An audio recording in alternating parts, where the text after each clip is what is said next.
Alright guys, welcome back to the Heroes of the Storm Road to BlizzCon qualifiers. This is the June North American Open. I am Gillyweed, this is Anna, and we are in the middle of a best of three between the Kappa Wolves and Eclipse. You're muted, my friend. The struggle is real. It's like old times! Just like old times.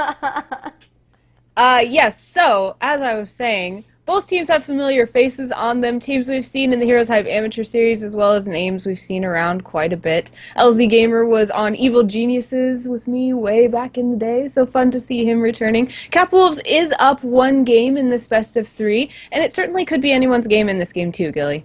Oh yeah, definitely. I think that the last game, I mean, up until 16 was very close. They both hit 16 and had 1-4 down at basically the same time, so very close. And next game could easily go to either, just like you mentioned. You also mentioned that we had some familiar faces here. Some of the members of Kappa Wolves, I do believe, were on the ASU team in Heroes of the Dorm, the one that took second place. I think you're right, and that's why I had my eye on Kappa Wolves as a strong contender in this bracket. But Eclipse also a strong contender. I mean, I keep repeating the same thing, that these are both strong teams. They both have familiar faces. But ASU, of course, if you didn't watch Heroes of the Dorm, was not only second place in Heroes of the Dorm, but came very close to being first place as well. It was a huge, crazy series between them and Cal Berkeley in the finals of Heroes of the Dorm. Oh yeah, it was an insane finals to get to watch and be at too. It was insanely close. I lost my voice, which will probably happen either today or tomorrow. Let's hope for tomorrow, because we have a full day of games tomorrow as well that we get to cast. Absolutely. I don't know, I think my draft may have glitched out, Gilly. Does yours still look good? It did glitch out, but I'm going to, let's see. I'll ask if they made. This is how it goes, guys. This is, of course, the community casting session, so we are observing and adminning and casting and doing all the things, so we appreciate when you guys are patient with us and supportive. We're working with these teams to bring you the best content as quickly as possible, because we know that you'd like to be watching the games.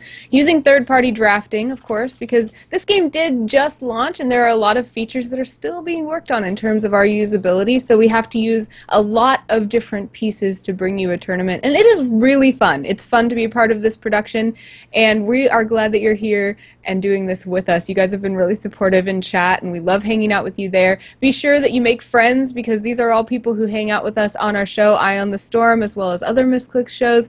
Misscliks, of course, is a really cool community that is built around supporting the voices of female role models in geek and gaming culture, and we're happy to be a part of that family as well. Yes, we are definitely.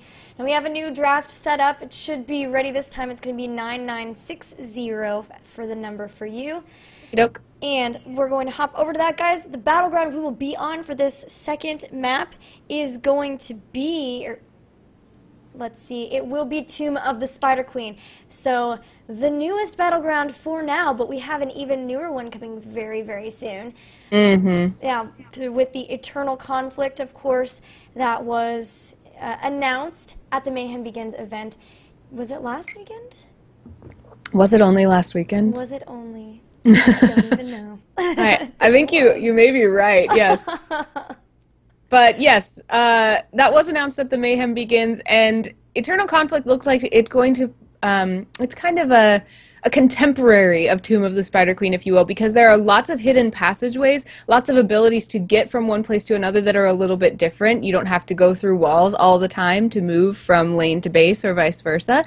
So that's something that's really cool about Tomb of the Spider Queen, but something that's different about Tomb of the Spider Queen from Eternal Conflict is that it is tiny. It is a very small map. So what that means we'll be watching in this game is teams that will be sending heroes up and down and all over the map, less likely to be staying in lanes than on a bigger map, like, let's say, Sky Temple.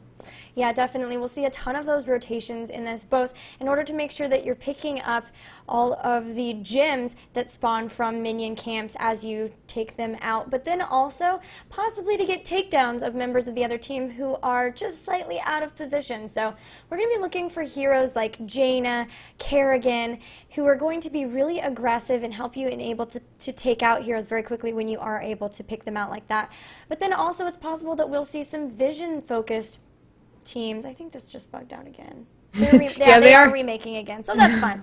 We'll also be looking for some vision-focused heroes as well, like Tassadar and Zagara, because there are 2 places where you can turn in the gems in order to spawn web weavers. So if you can maintain vision of those areas, then you know when they're going to try to turn in, and you can stop them, because it is a channel. It does take time.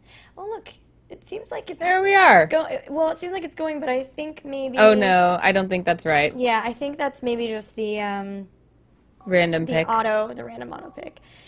Yeah, it looks like the the teams are chatting in the lobby, and actually we've just moved from a single ban system in a lot of tournaments to a dual ban system for the road to BlizzCon. So the teams accidentally made us a single ban draft, which is not something that we can do right now. Sorry, teams, you have to ban 2, which is kind of fun, because what it's doing is it's taking advantage of the fact that we're finally getting a very large portfolio of heroes growing, and when you have enough heroes, you can ban 2 and still have lots of choices. So we're seeing that making team compositions that are a little more varied, which is really, really fun to watch. Yeah, that's definitely the case. There are a ton of heroes, too, that we get to see who maybe used to be hugely in the meta, but we haven't seen as much because there are these other ones that people have been playing a lot more of, and when those get picked, then we get to see some of those old school heroes again, like Tychus, who has come back quite a bit, as well as some other ones too, so that's been really neat to see. Now, it does look like Kappa Wolves will get to pick and ban first, and are choosing to ban Uther, and I think this is for real this time. And it looks like it. Yeah, and it makes a lot of sense, because I mentioned before that Kerrigan is really good on this map, and a hero that you like to pick with Kerrigan is Uther, because one of his heroics, Divine Shield, makes you invulnerable for a few seconds, and if Kerrigan can be invulnerable when she hits that heroic ability Maelstrom, then she does so much damage, and you can't even deal with her. And I believe that's Anna's favorite combo, so I'm sorry, Anna, we will not be seeing it on this map today. Why, Gilly?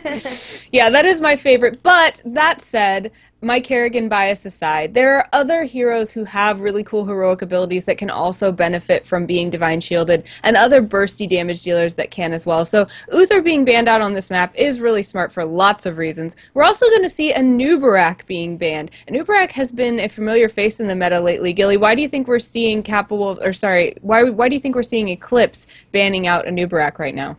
Well, I think that they are respecting the power of Kappa Wolves and their Nubarak play.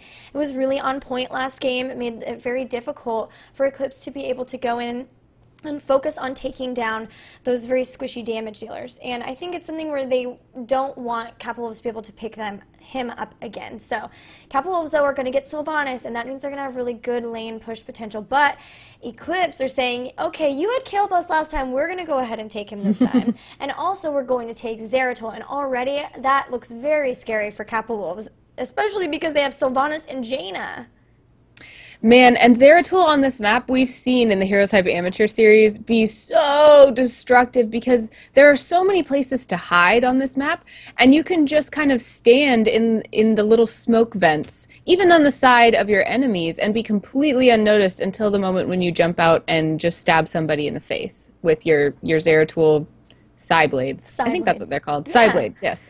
All right, so we do have Kael'thas Zeratul, but we did, as you say, get Jaina and Brightwing. So a strong healer, a strong pusher / damage dealer, and a strong burst damage dealer. So Kappa Wolf certainly isn't behind in this draft, but Eclipse looking scary. Now, they don't have a support yet or a tank yet. So what do you think we're going to see starting to match these two that they have already? Well, I think Kappa Wolves would do great here to go ahead and either ban a tank or support, maybe another support, because they have one and they've already taken one out of the pool. So if they can ban another one, that would really make Eclipse have to pick between only a few supports. There's not a ton of supports in this game so far. But look what Eclipse banned, and I really love this ban. They went ahead and banned Tassadar. There are so many things to mention about that Tassadar ban. Number one, his Oracle would have helped them provide so much vision. Number two, he also would have been able to help push down lanes. With the Sylvanas Jaina and then a Brightwing and Tassadar, who would both have promote, their push potential would have been huge. So all around, an amazing decision to ban out Tassadar, besides the fact that he has a lot of shields and would be able to help keep those squishy heroes that Kappa Wolves have alive.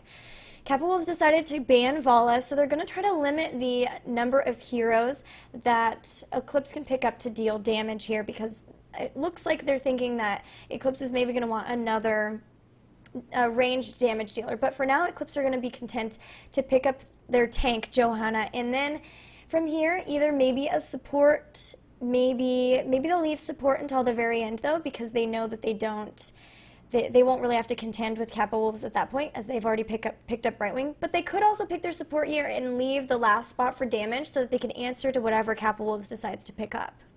That's a good point. And we don't know for sure whether, I mean, we've seen dual support compositions, we've seen dual tank compositions, so at this point with these few hero slots left, there's nothing certain with what the other team is going to pick. But I think you're right on the money there, Gilly. We do have a tank and 2 damage dealers for Eclipse, and their choices here are almost absolutely going to be at least 1 support, and then a damage dealer or another tank. Ooh, they go ahead and go with another tank, and that's one of your favorites. We're gonna have Tyrael and Johanna, some holy tankage right now. Oh yes, I am so pumped about this. I love Tyrael, but I also really like that they recognized what Kappa Wolves did right last game. They had Kael'thas and 2 tanks to keep people off of Kael'thas, and that's exactly what they have.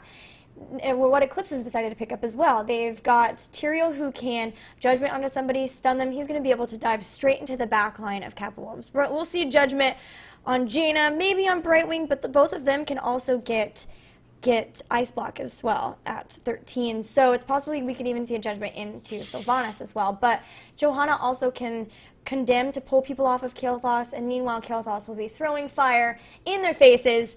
Kappa Wolves are going to pick up Muradin as their tank, and now it's most likely when we see Muradin, we don't see another tank. That's generally the only warrior they pick up. We could see that, but I think we'll probably see another sort of damage dealer here. What do you think, Anna? I think so. I was looking at this mix and kind of thinking Kappa Wolves could pick any type of hero to complete their composition here, and that would be not out of the question, if that makes sense. They could add another support and have a 2 support. They could add another tank. But like you said, Muradin, usually a warrior who's picked by himself. Brightwing, someone we know is fully capable of being a solo support on a team. And the fact that we only have Jaina as the burst damage dealer, when we know Kappa Wolves really likes to be aggressive and do lots of damage, makes me think it's going to be another assassin. And it will. It will be Tychus. So that, all of a sudden, starts looking like a really feisty team composition for all things, whether it be push or team fighting. So now Eclipse gets to use that final spot, like you mentioned, to kind of flex and answer to what Kappa Wolves has done. Yeah, but they don't have a support, so it will have to be a support to answer, and they're going to pick up Malfurion. So we've seen Malfurion be able to heal through everything last game. I like that Eclipse are kind of picking up some of the things that Kappa Wolves did last game. Like, hey, that worked. I think we'll do this too. They got the Malfurion, they got 2 tanks with Kael'thas. Looks like they're ready to roll, but I like the potential of Kappa Wolves' composition as well, especially with that Sylvanas. The ability to push down structures on this map is so nice, as well as to be able to shut down those structures, because when you've got them shut down and web weavers are pushing onto the structures, it makes it really difficult to try to take out the web weavers. All of a sudden, only hero damage, basically, and damage from minions will be able to take them out, whereas you normally have towers trying to help you out a little bit. Yeah, it's interesting also that we mentioned how important vision is on this map. There are 2 turn-in points for gems on this map that will allow you to summon the web weavers that can come help you push in lanes. And knowing whether a team is turning in or is waiting to jump on you when you're turning in can be a huge advantage. Looking at these teams, what do you see as the strong vision buffs that are going to exist for either team?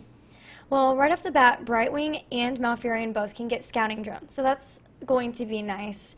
For both of them, they'll be able to throw out drones. Those drones can be taken out, but it does mean that even if somebody walks underneath them and is like, oh, there's a scouting drone here, and takes them out, if it's at the turn-in, you're still going to know that they're at turn-in, so that totally works. Zeratul also will be providing a lot of vision because he can be stealthy and move around a lot through those turn-in areas as well as even beyond. So as I would say, I'd give the advantage a little bit to Eclipse in terms of vision, but both will have the capability of seeing what's going to be happening throughout the game.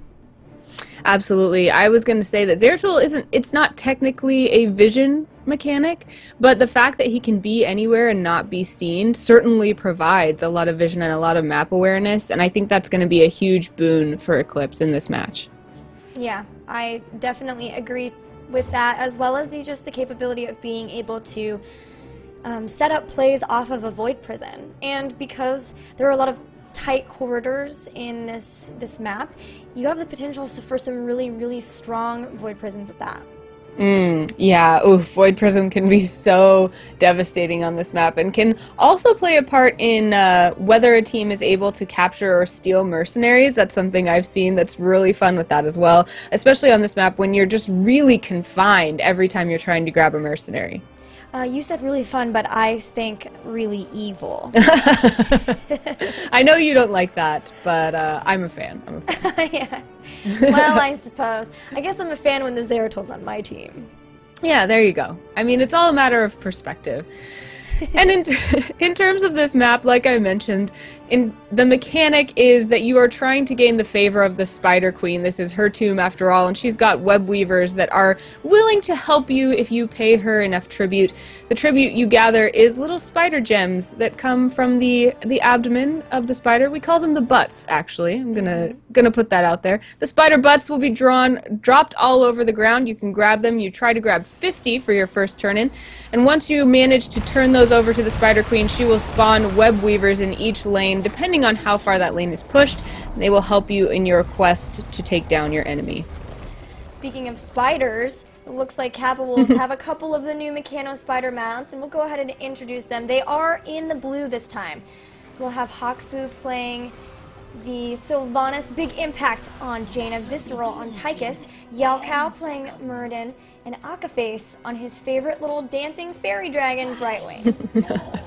And this time in red, we have Eclipse. It's going to be LZ Gamer on Zeratul, CGGG playing Malfurion, Hu Nguyen on Tyrael, Killick will play Johanna, and Sunshine will take Kael'thas. Right away, we're having an engagement here, just a little bit in the middle, as Eldruin right there has been thrown out in the middle to start. Killick going in trying to condemn and pull somebody forward, but will not be able to, receiving a Storm Bolt from the Muradin.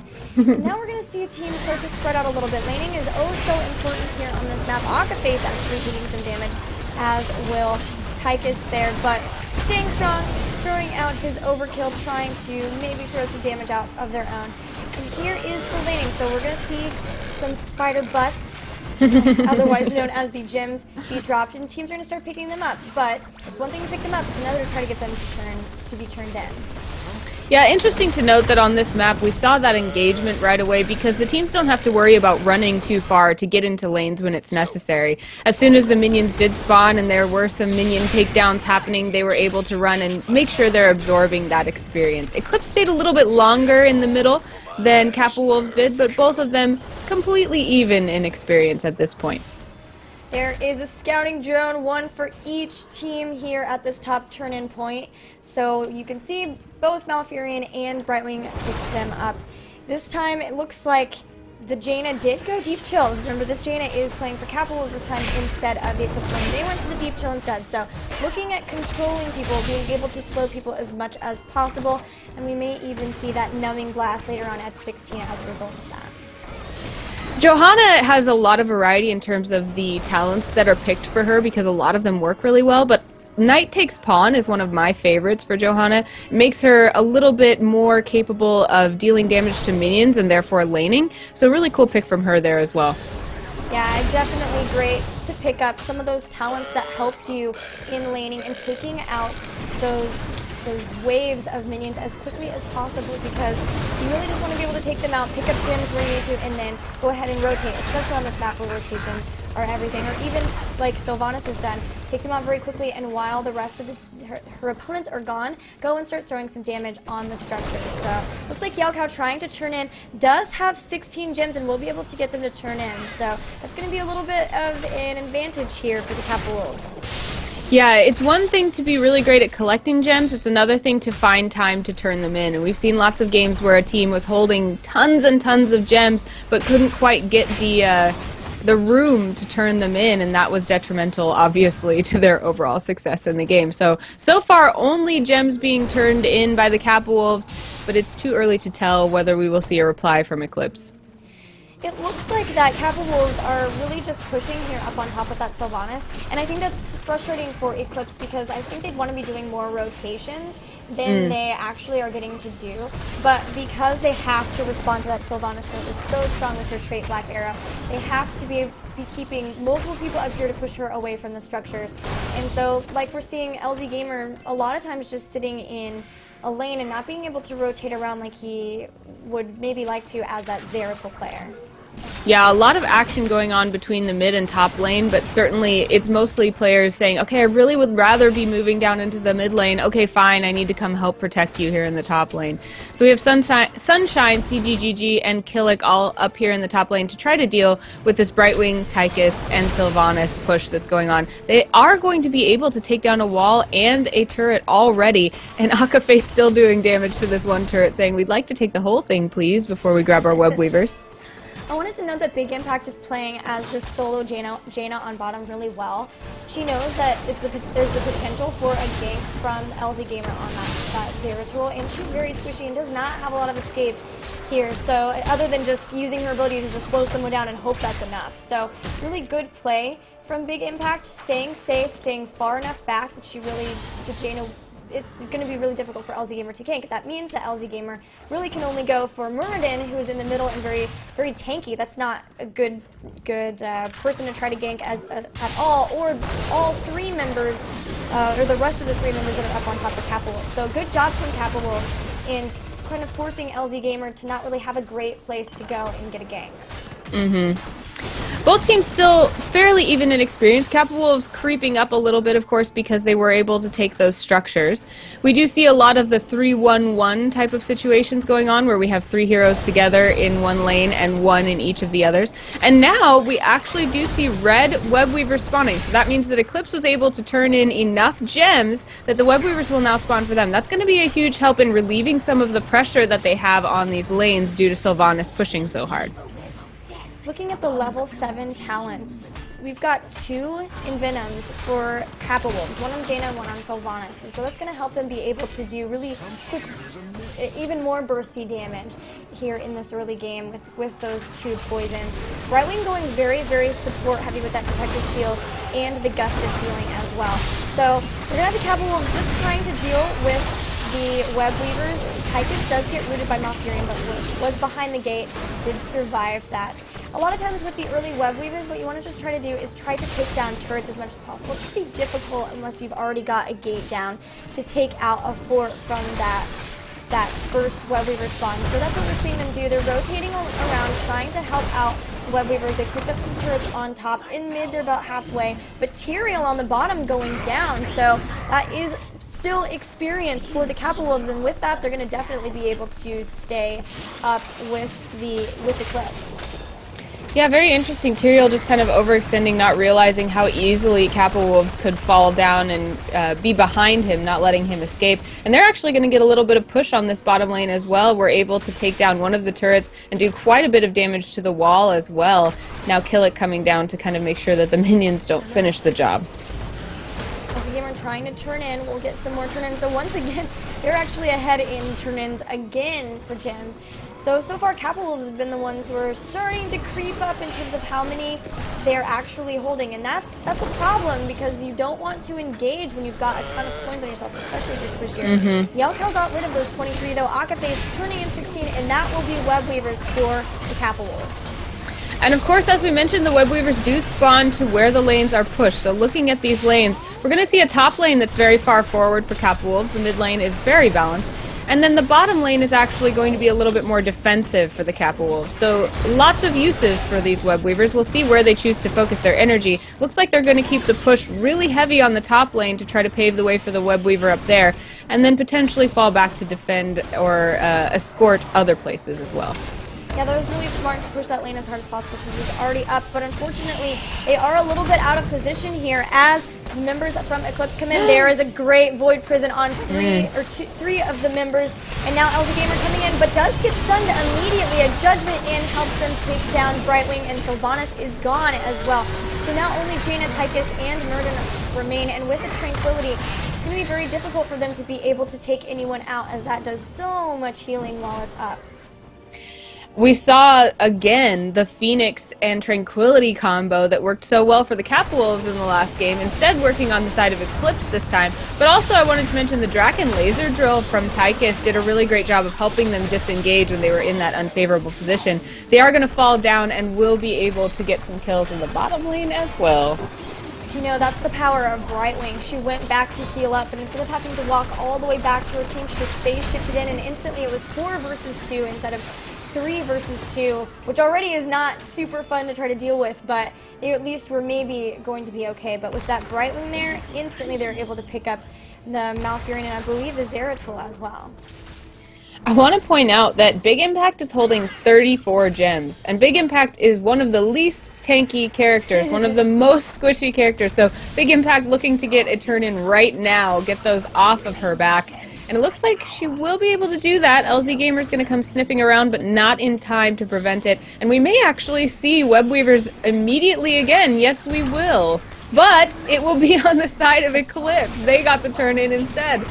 Well, yeah, both teams really just wanting to try to keep a low gem count on them as possible, because they know that's with this burst-heavy compositions on both sides, it's very easy to lose those no matter who you are. So for now, it looks like Eclipse will have their Web Weavers. They're just going to have to help them push a little bit, though, because with the quick spawning right after all of their lanes were pushed, they're a little bit back. So now we're seeing Kappa Wolves are going to focus their efforts on this one here in mid. With Sylvanas, they're going to be able to switch these out very quickly.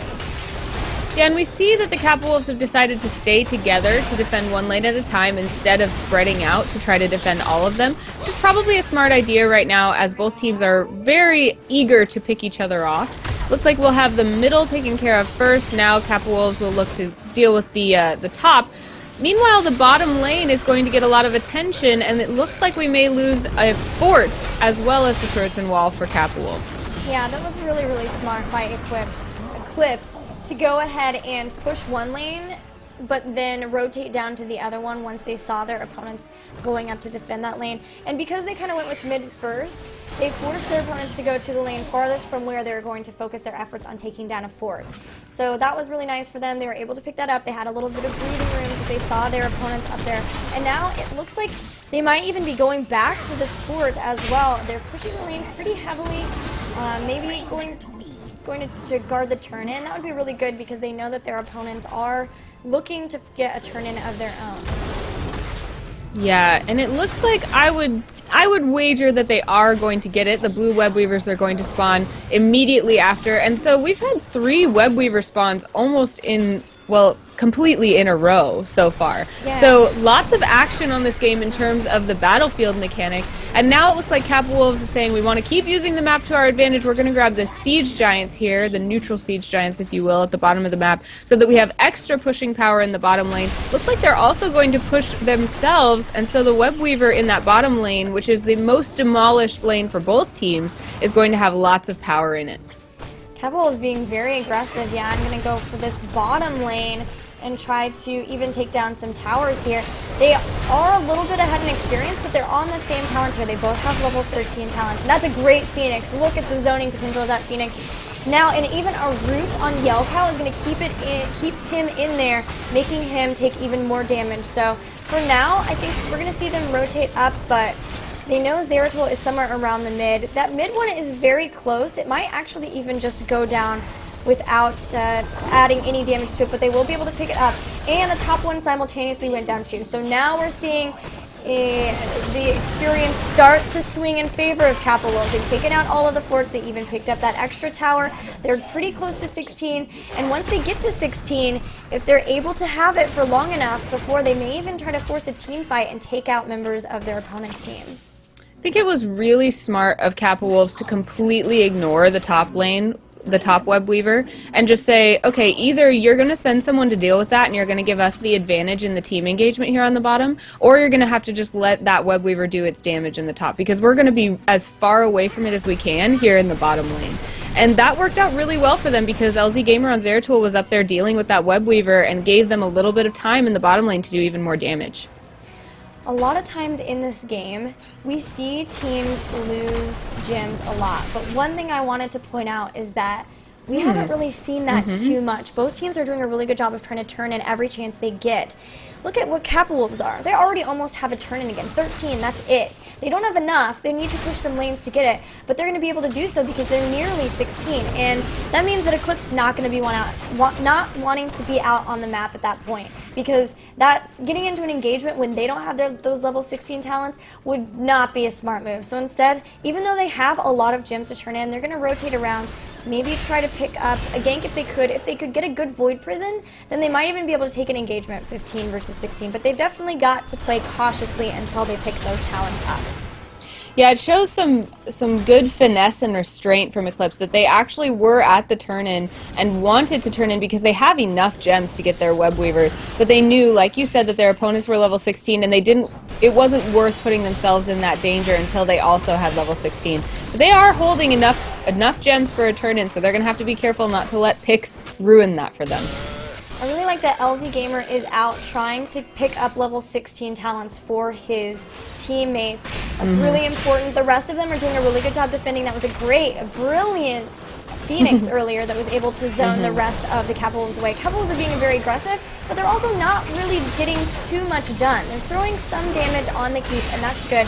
But if they don't watch out, Zeratul's going to come right in and throw a huge Void Prison, and here he comes. He's going to try to get it set up. Tranquility popped very early from Malfurion. There is a Void Prison with 3 members in. It's only Hawkboot and Visceral out, and they're going to try to get something done on top of that. Look at that. The Phoenix on top of that, a Judgment in, but now the Judgment means that he and Zeratul are really far ahead, and at least Zeratul is taken down.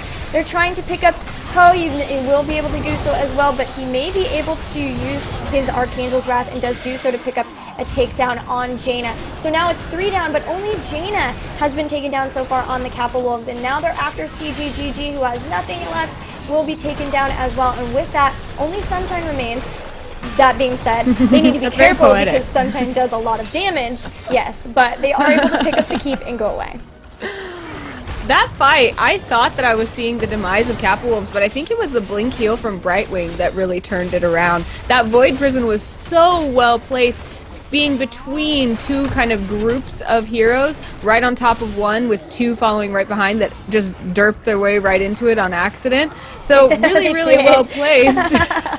Oh, hello. But yeah, I think that blink heal from Brightwing was what saved them. Yeah, Blink Heal is I think one of the most useful talents in the game. It is so amazing. The uses of it are endless, and in that case, she was able to really keep her team alive, showing the power of that Brightwing too. Sometimes, you know, people say, oh, we need the Uther, we need the Rhaegar. No, Brightwing is where it's at, my friends. You're not biased at all. Not biased. Hashtag not biased. Hashtag true reporting. Alright, so we have 4 members of Kappa Wolves sniffing around here in the middle because, you know what, they're going to have some web weavers again. Looks like they did manage to get the turn in. They are 1 level ahead of their opponents, so even though we had some valiant experience gain foraging from LZ Gamer, still trailing a little bit on the side of Eclipse. Really great zoning Phoenix here happening again. Looks like we'll have an engagement in the mid lane as Kappa Wolves is looking to push their hardest there. You know, I think another thing to mention on that last team fight that was a little bit detrimental is that Malfurion used Tranquility so early. And during that time, Kappa Wolves was moving back. They hadn't even been stopped in the Void Prison yet. So by the time that the fight really began after the Void Prison, Tranquility was down. And from that point, Malfurion's regrowth is not known for being super good at healing through burst composition, and that's exactly what they have with that Jaina. So I think that was part of it. There's just a lot of damage that they couldn't really heal through, and like you mentioned, the healing from Brightwing's so good. So now, Web Weavers once again for the Kappa Wolves. They're taking down some towers up on top. Going to be careful though, because if they can get to level 20, before their opponents. We saw it last game. They will have such a huge advantage in team fights and may be able to take things like that boss, which we have yet to see anybody try to take. So if you're Eclipse right now and you're saying, okay, we're behind a level, we don't have the game lost, but we're certainly on the back foot, what do we need to do in order to make sure that we gain our momentum back in this game? Well, I think one thing would be to know that their opponents are going after this boss, and they do. They know it. There's LZ Gamer who's going to blink in and wormhole back out. Now their opponents know, but the boss has not been leashed yet. It has not stopped attacking them, so it's still doing damage. There is a great Void Prison, but unfortunately Killick was going to condemn and did not. The timing wasn't quite there. So now Zeratul and Johanna are down, and there goes Tyrael as well. So a little bit of mistiming in terms of abilities there. And this means with 3 members down for 50 seconds, now Kappa Wolves for sure can take this boss. They're level 20, here are the Storm Talents now, and here is the boss going down so quickly. Man, that is a lot pushing for Kappa Wolves, and now only Malfurion and Kael'thas are alive on the side of Eclipse, and there's not a whole lot they can do without putting their team in even more danger. They're going to have to fall back into their base and make sure to just defend where they can underneath their structure's protective fire. I was just checking out how awesome it was. The Brightwing could go all the way back and get health. Oh no, a great stun on Kael'thas will be able to pick up that takedown as well. And now with him down for 50 seconds, the defense for Eclipse looks pretty rocky. This boss is still at completely full health and took down that keep like it was, I don't even know, butter. And now they're moving in toward the core. We've got all 5 members very healthy. LZ could still get a very good Void Prison. Oh, actually it's 20 seconds, so that's going to be it. They're going to try to just do one last stand. Zeratul will be taken out. Very low as well is going to get polymorphed and then taken out as well. He's going to Archangel's Wrath on Akaface and Visceral. Not going to be enough damage though, and with that, the core, the shields are down. It's taken out very quickly. The boss, MVP of this final core fight, and Kappa Wolves will be moving on to the next round. Wow, congratulations to Kappa Wolves, and really cool to see this style repeated in both games with 2 different compositions where Kappa Wolves was able to keep a push going in the early lane, or at least not let their buildings be in too much danger, and then become very, very aggressive after 16 and move forward into victory. Exactly right.